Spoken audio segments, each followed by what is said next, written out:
days we saw the city in blazes, we knew that we cannot possibly win. An army of ordinary citizens fighting the Nazis to save their city. The battle went from street to street, from house to house, day and night. The Americans and the British left them on their own. There was a sense of frustration and injustice that was quite strong. Their loss was catastrophic. But their story was never told. Somehow, in history books, there's very little of it. Thousands and thousands of people have died in the name of freedom in vain.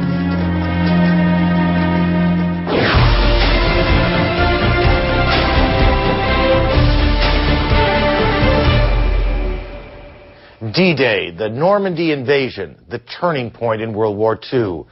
But all the sacrifice and promise of D-Day would only lead to bitter disappointment in one occupied country, in one war-torn city, a city caught between the Nazis and global politics and Allied tension.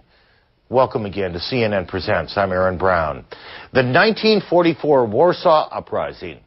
It was one of the most heroic and tragic battles of the Second World War, and yet it is among the least well-known. In the summer of '44, the people of Warsaw, buoyed by the Allied invasion to the west and the Soviet advances from the east, took up what little arms they had and struck back boldly at the Nazis. The resistance fighters, men, women, even children, were virtually on their own, fighting impossible odds, fighting, dying, and waiting for help that never arrived. Their 63-day struggle, their doomed attempt to liberate Warsaw. That story now from CNN's David Ensor.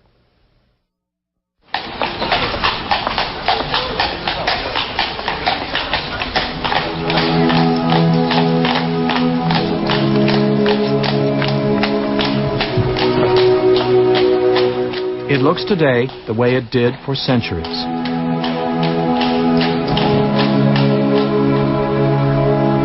But the old town of Warsaw, capital of Poland, had to be rebuilt.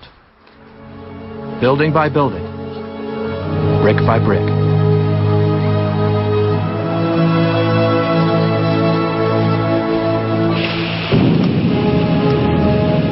"60 years ago, it was reduced to a smoking ruin.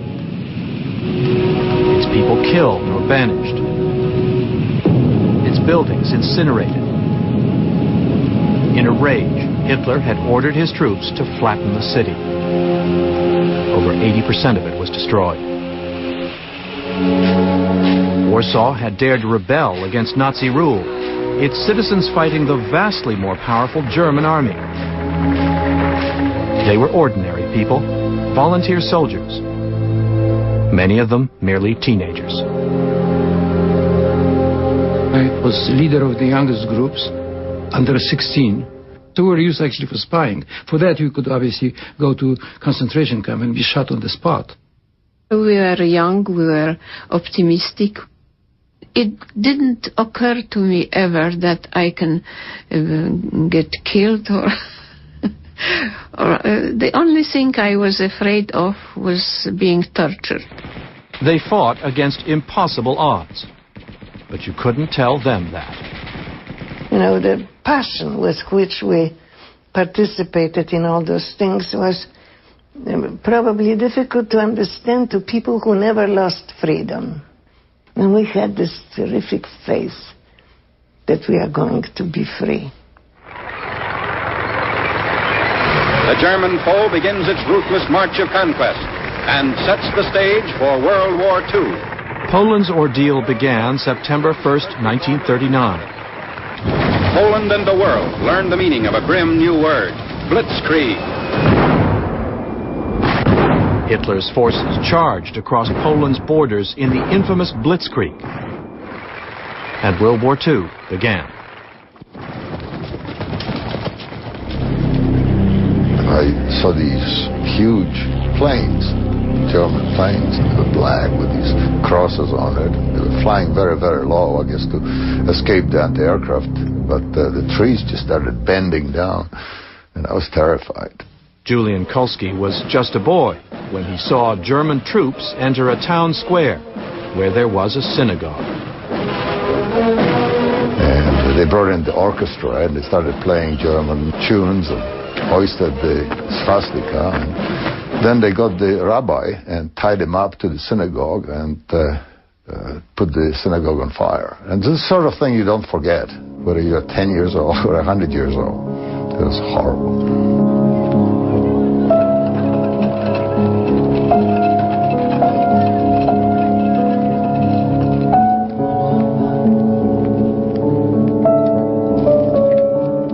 They closed down your school.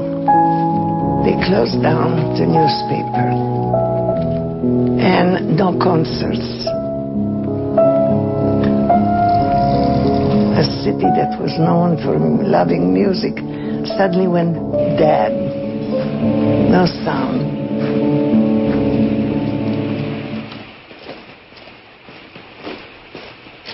The city of Warsaw was under German occupation for 5 long and brutal years.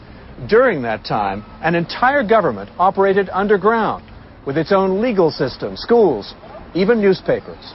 Its underground army trained battalions and gathered weapons, preparing for the day when it would rise up against the Nazis. The scale and the horror of those 5 years of German occupation of Warsaw, I think, are unparalleled. Norman Davies, an Oxford historian who has written a new book about the Warsaw Uprising, says Hitler saw Poland as a laboratory for his racial theories.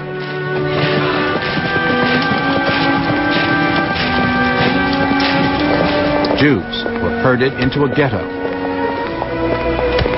Other Poles were rounded up in manhunts to be sent to Germany for slave labor. Warsaw citizens responded by joining the underground army, known by Poles as the AK. Christine Jaroszewicz, at 19, was an underground courier. There was a code word that I used, and people opened the door to grab the documents, and I was gone, you know. Underground operations ranged from killing German soldiers to blowing up trains, to acts of rebellion that simply lifted the Polish spirit. Nazi punishment was swift and terrible. Public hangings, mass executions. For every German soldier shot by Poles, 100 civilians were killed. You know, for retaliation, the Nazis were executing, taking people, 100 people from the streetcars, stopping and methodically counting 98, 99, 100 a machine gun on the spot in front of the streetcar. In one of those operations,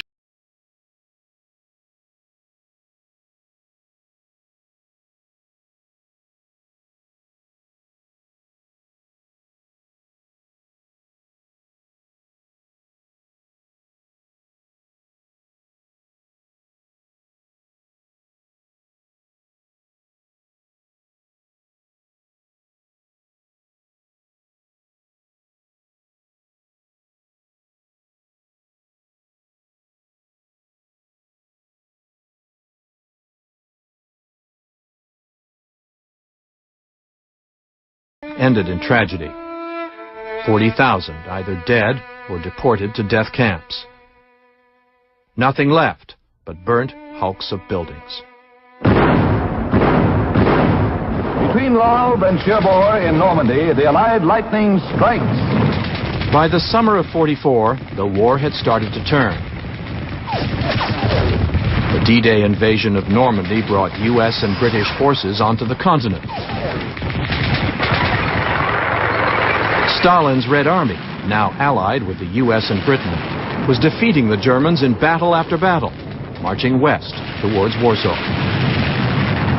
To the thousands in the underground, waiting for 5 years to strike, the time seemed right.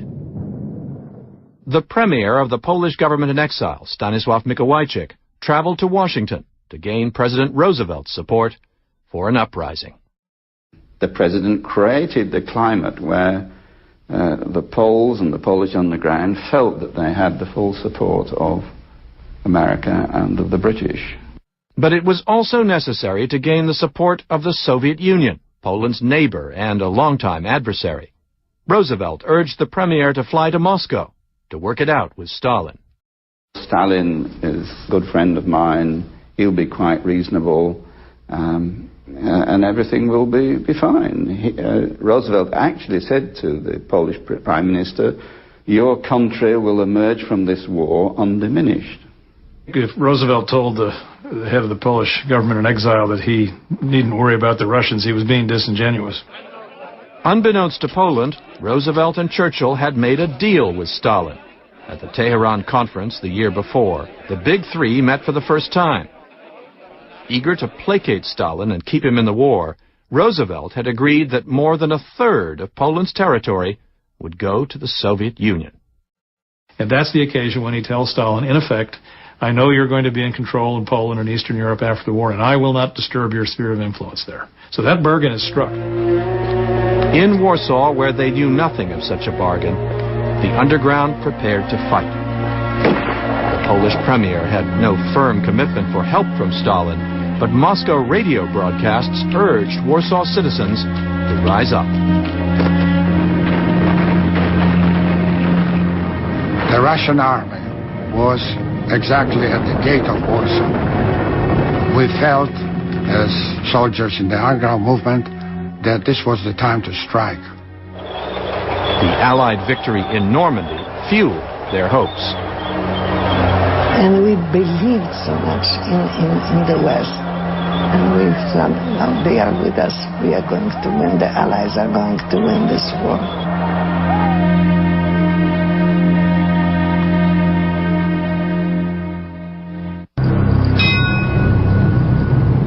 August 1st, 1944, 5 p.m. The hour set for the Rising to begin. The citizen soldiers of Warsaw couldn't wait. And you arrive in this fantastic big square, and there are thousands of Polish soldiers, you know, and there are flags all around, and it was incredibly happy feeling. As dusk fell, the underground fighters took to the streets. To their leaders, the timing was critical. The Russians were close enough to help, but it would be Poles who would liberate Warsaw. We wanted to free Warsaw ourselves. This was our city, our capital, our country. These images of the fight in Warsaw, rarely seen outside Poland, were filmed by the underground. The underground army had about 40,000 fighters. Barely a quarter of them went into the battle with a weapon in their hands. But they had no heavy artillery, no armor, nothing to compare with the huge range of things the Germans had. So you had the striking force, and then there were followers who were waiting for you to be shot, wounded or killed, so they could pick up your weapon and go ahead. Some of the insurgents were armed with stones. Many of the weapons they did have were homemade. Flamethrowers fashioned from garden hoses. Grenades made from German bombs. I got a gun which was buried in 1939 by the Polish army. It was full of rust, so the first time I fired the damn gun, it almost killed me because it fired back. My eye almost lost an eye. But after that, it worked fine. Civilians joined in, building barricades. Even children helped, small enough to run below the guns on German tanks. 10, 12-year-olds would crawl up and blow up a tank or set it on fire with a gasoline bottle. 2 tanks were actually captured by the insurgents, the only 2 tanks they were to have. Wacław Mitsuta, a veteran of the Polish cavalry, took command of the captured tanks. I trained at least 2 teams, and in 2 days we were ready to fight. Mitsuta would stage one of the most daring and memorable attacks of the entire uprising. His target, a concentration camp that existed in the remnants of the Jewish ghetto. it was thousands and thousands of Jews which were either killed there or sent to be killed elsewhere. It was a death camp. Mitsuta asked his commander for permission to attack, but was told the camp was too well fortified. They would all be killed. And our fellows, they were young fellows, and girls too, girls and men. They were this in their blood, and they said, no, we want to attack. Mitsuta asked if he could take a band of volunteers and one tank. Granted permission, they took the Germans by surprise, storming a 10-foot-tall wall that surrounded the camp. Mitsuta and his soldiers let loose with the tank's gun. Boom, finished. Another one, boom, finished. And the boys running like mad. Mitsuta and his soldiers liberated the camp. Inside were several hundred Jews, emaciated, expecting death at any moment. They found out that this is liberation. And, my God, it was very emotional, very emotional. There was an old Jew, who came and he put on his knees, and he cried, and he thanked us. What you do? They were brothers, they were sisters. For me, there was I never thought that they are Jews. I thought that they are poor people, who are in tremendous, tremendous emotional situation. Moving into an inner courtyard of the camp, Mitsuta saw a remarkable sight. But at the end, there were a group of prisoners. My God, I approached them, and there was one with military training, because in a good Polish language, he said, "Patrz, na lewo, patrz," and they, "Hirten, I give you the Jewish battalion ready to fight." Mitsuta became their commander, the first Jewish unit of the underground army, a unit he says was always at the forefront of the battle. And they were fighting like mad. I think 3 of them survived.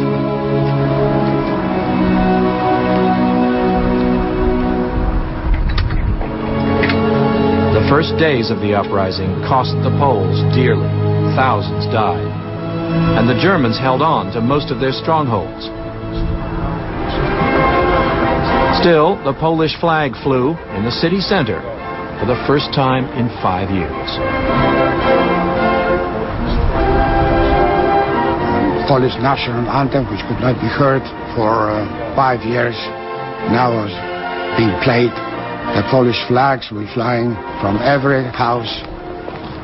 The Times of London would write, "The first of the martyred cities of Europe to suffer the horrors of German air bombardment and of National Socialist rule is also the first to see deliverance at hand."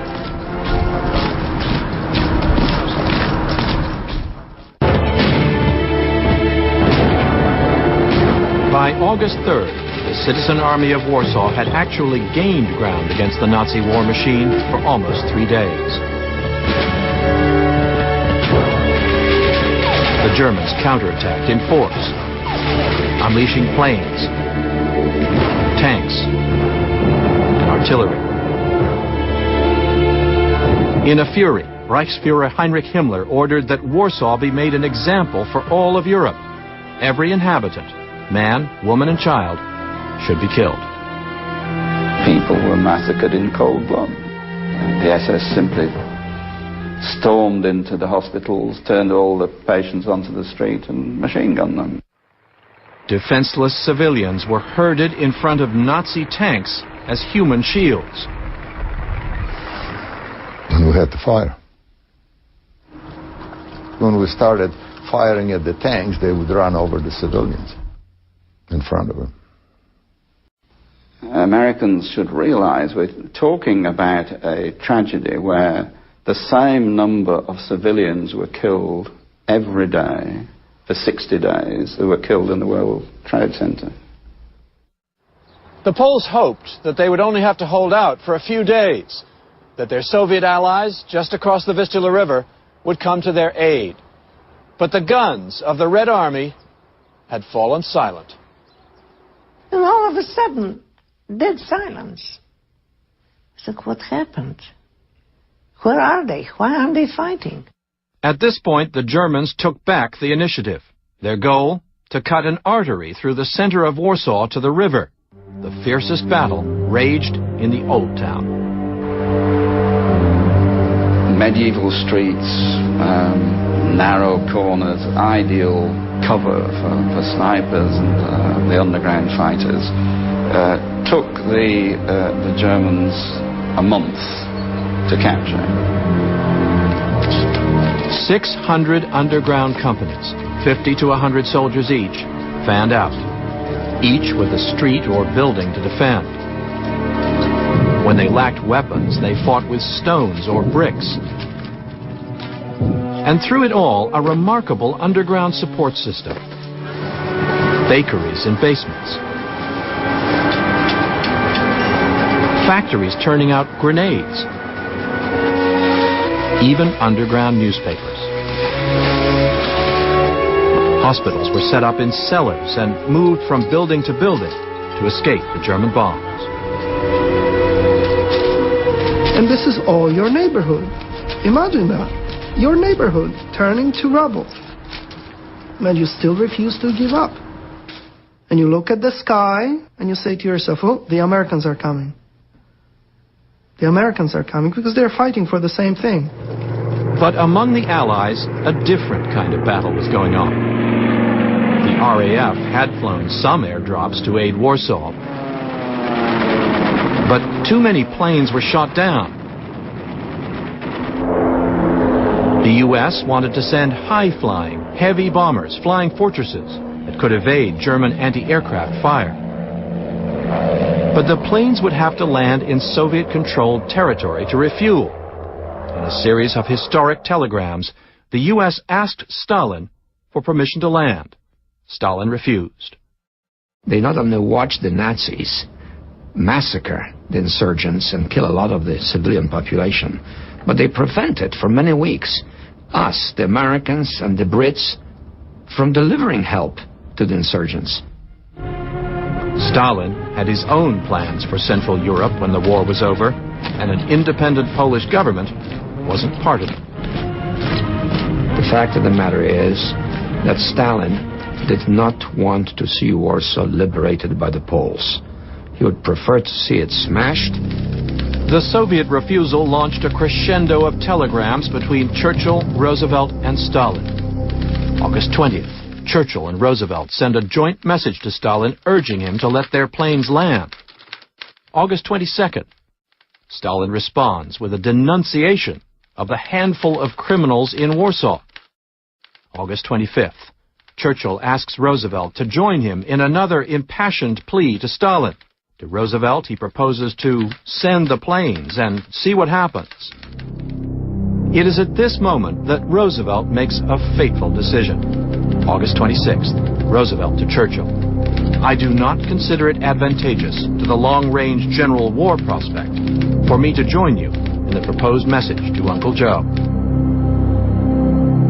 Roosevelt's refusal to act is probably the key political moment in the Rising. The Western Allies had a lot of cards they could have played. They were supplying the Soviet Union with colossal amounts of transport, ammunition, military supplies.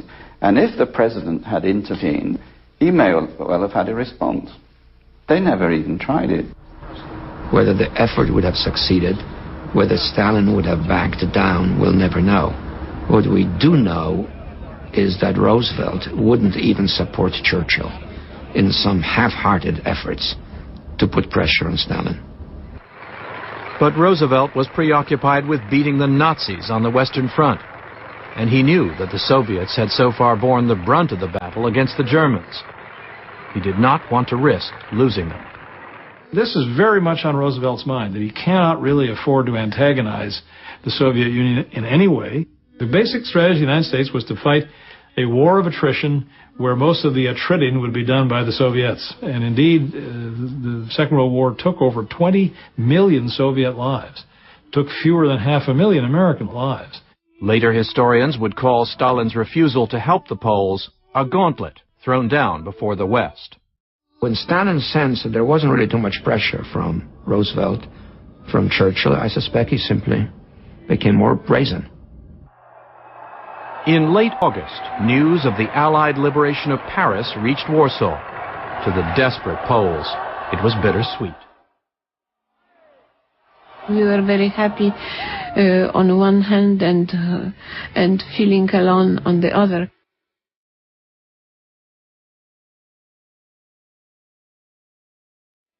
And we were really beginning to understand that we are left alone and that we are not going to win.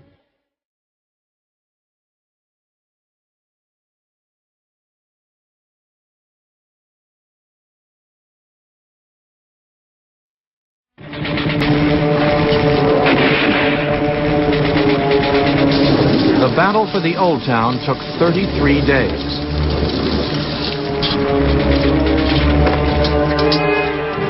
One building changed hands 7 times. The battle went from street to street, from house to house, from floor to floor, day and night. At the peak of the battle, German bombers arrived every 40 minutes. Casualties were enormous. Many Polish units lost 80% of their soldiers. There was no way of surrendering. They would murder you. They would not take prisoners. There wasn't much sleep, there wasn't much food, and slowly there was not much hope. Facing obliteration, underground commanders decided to evacuate the Old Town to get to the city center for a last stand. Their only method of escape, the sewers. Yes, the sewers was an extraordinary story. It became an everyday occurrence of thousands of people moving under German positions very often. For 5 days, underground units staged diversionary attacks to distract the enemy. Meanwhile, directly underneath them, thousands of unseen men and women were escaping through the sewers. The last group just 50 yards ahead of the oncoming Germans. What I saw in front of me for 6 hours was the behind of the man in front of me. We had constantly moved. If somebody would fail to move or pass out or die from exhaustion, we would be there bottled up for the rest of our life. The Germans tried to stop it by dropping grenades and gas canisters, and quite a lot of people were killed in the sewers. Several thousand made it through to the city center. Throughout the slaughter, the Soviets remained on the sidelines. Except for an attempt in mid-September to cross the Vistula River by a Polish unit under Soviet command. It was brief, unsuccessful, and never repeated. What's more, the underground was receiving disturbing reports that outside Warsaw, the Soviet secret police, the NKVD, were actually arresting their soldiers. Some of them shot, others shipped to the Gulag. The NKVD was staging Nazi-like hunts, chasing the underground in all the provinces the Soviets were taking over.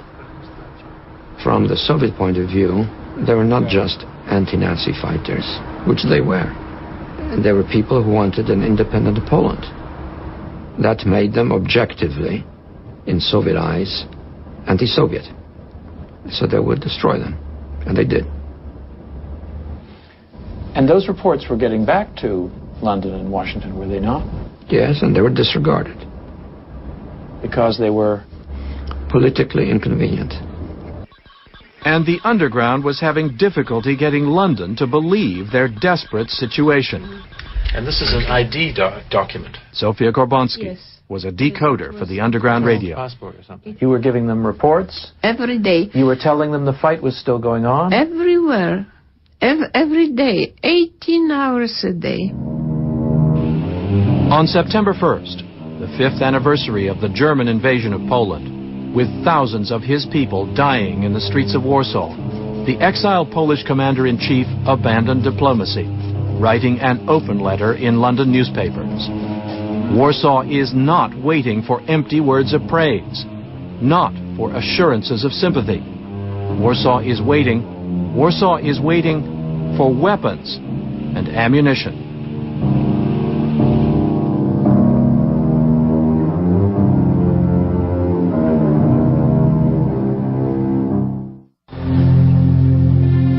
September 18th, 1944 was a beautiful day in Warsaw. The sun was shining. Suddenly, in the sky, a miracle.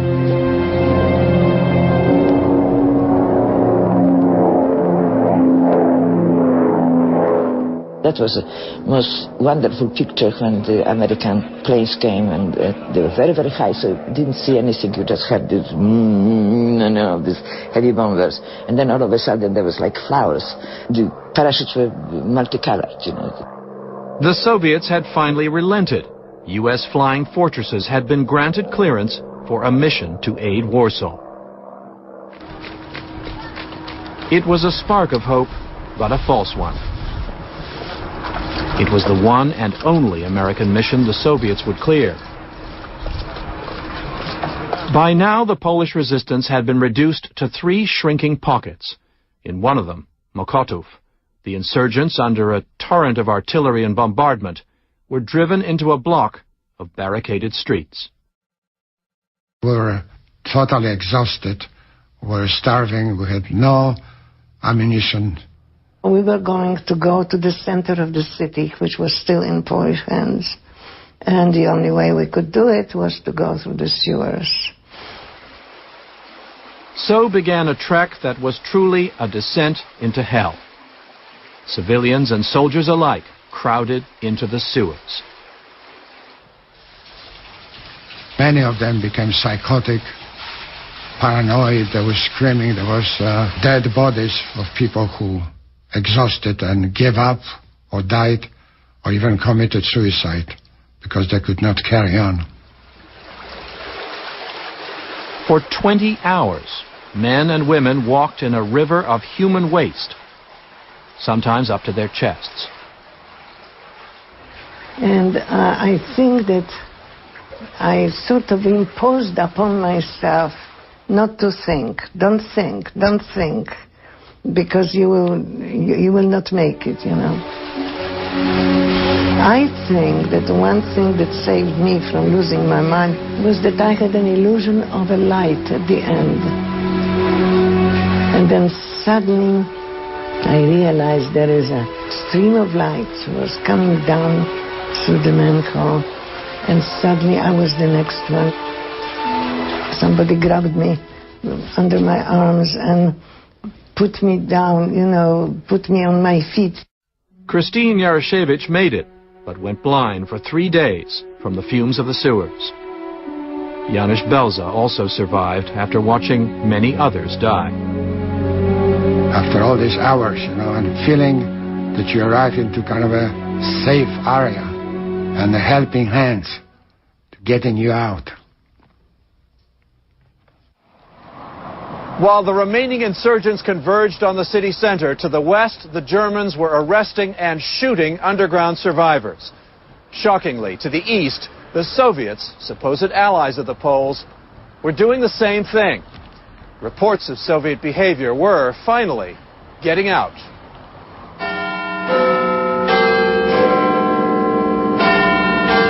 In London, the British Foreign Secretary, Sir Anthony Eden, faced outraged members of Parliament. Does the right honourable gentleman think that there is anything to be gained by covering up the fact that an ally of ours is both deporting and shooting nationalists and socialists in Poland? By late September, the underground could no longer go on. Starvation was setting in. People were drinking from puddles. Every dog and horse in the city had been eaten. There was nothing to eat. I was hunting cats. After 63 days of fighting, on October 2nd, it was over. Realizing that help from the Soviets was a lost cause, underground leaders surrendered and agreed to evacuate Warsaw. Nearly 3/4 of the underground army had perished. Those who survived remember the surrender well.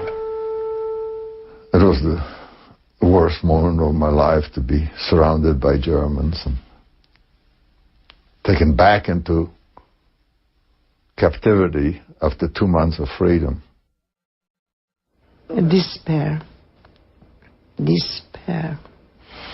But we knew that the road ahead of us is not easy. So you did not allow yourself to sit down and cry. This was considered unpatriotic. And weaklings were doing that, but not us, you know. As the surviving soldiers of the underground army marched out of Warsaw to be deported to POW camps, even the Germans admired their courage. One German officer wrote home, "In truth, they fought better than we did."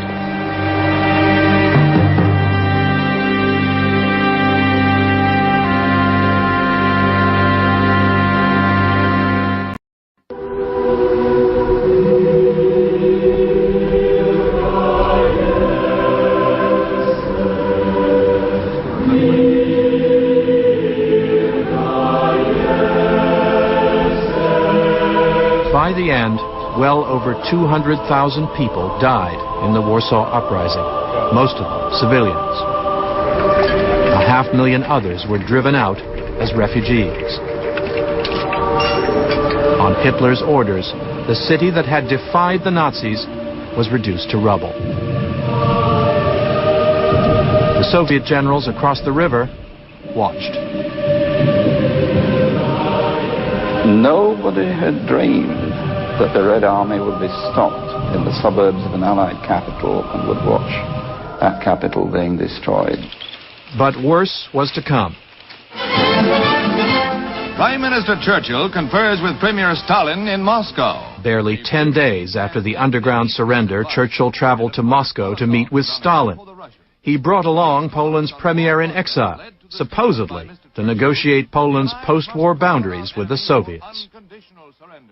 When the Polish premier began to negotiate, as he thought he'd been encouraged to do, Molotov interrupted him and said, "What's all this?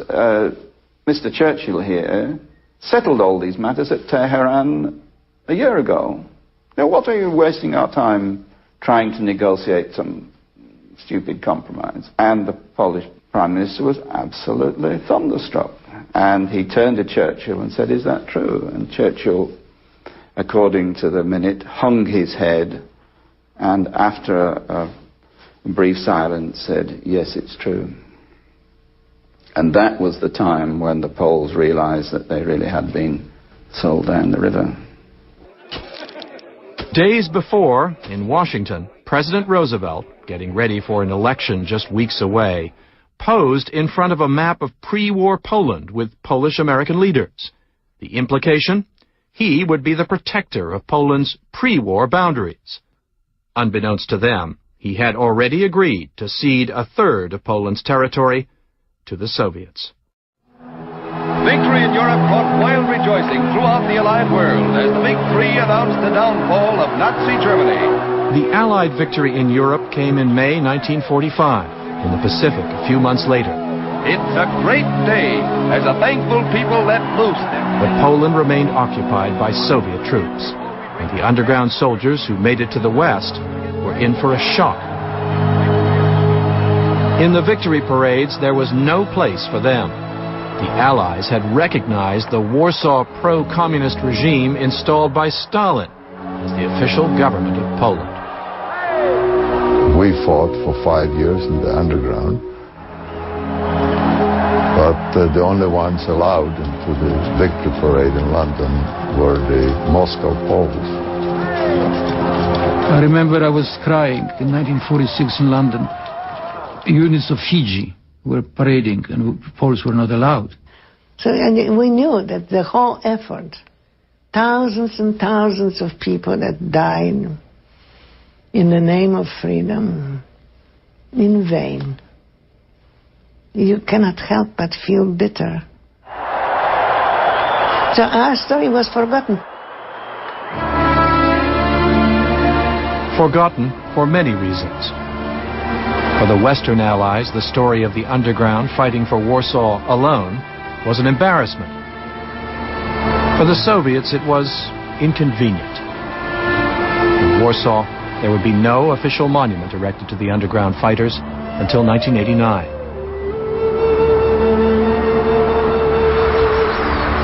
The end of World War II marked the beginning of 44 long years of Soviet repression in Poland. For many of those who survived it, the story of the Warsaw Uprising is one of betrayal, great powers abandoning a staunch ally. Historians, however, disagree about its legacy. Some say Roosevelt and Churchill went as far as they could pressing Stalin, given that they counted on his Red Army to keep doing the lion's share of the fighting and the dying. If you ask who won the war, if you mean who paid the greatest price in blood and treasure to defeat Nazi Germany, the answer is the Soviet Union. Others say Roosevelt in particular was short-sighted, that the loss of Warsaw paved the way for the tragedy of the Cold War. And I don't think Roosevelt went beyond the notion, let's defeat the Nazis, and that's it. To defeat Nazism while, with considerable indifference, handing over half of Europe to Stalin was a major compromise of principle, which proved historically costly. There are monuments now in Warsaw, as the last generation of those who fought is dying out.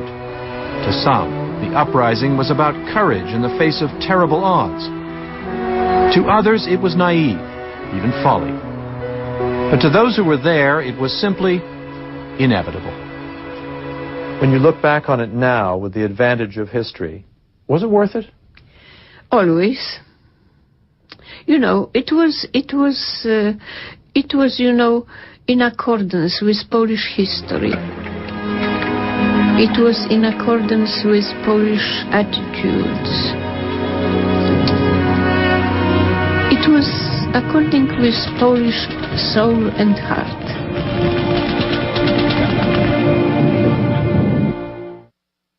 The Warsaw Uprising, though unsuccessful, set a powerful example for future generations. Back in the 1980s, I watched young Poles paint this symbol of the uprising as graffiti during the rise of the Solidarity trade union. Their peaceful protest led to the end of communism and a free Polish nation, the one their grandparents fought for back in 1944. For CNN Presents, I'm David Ensor in Warsaw. Good night.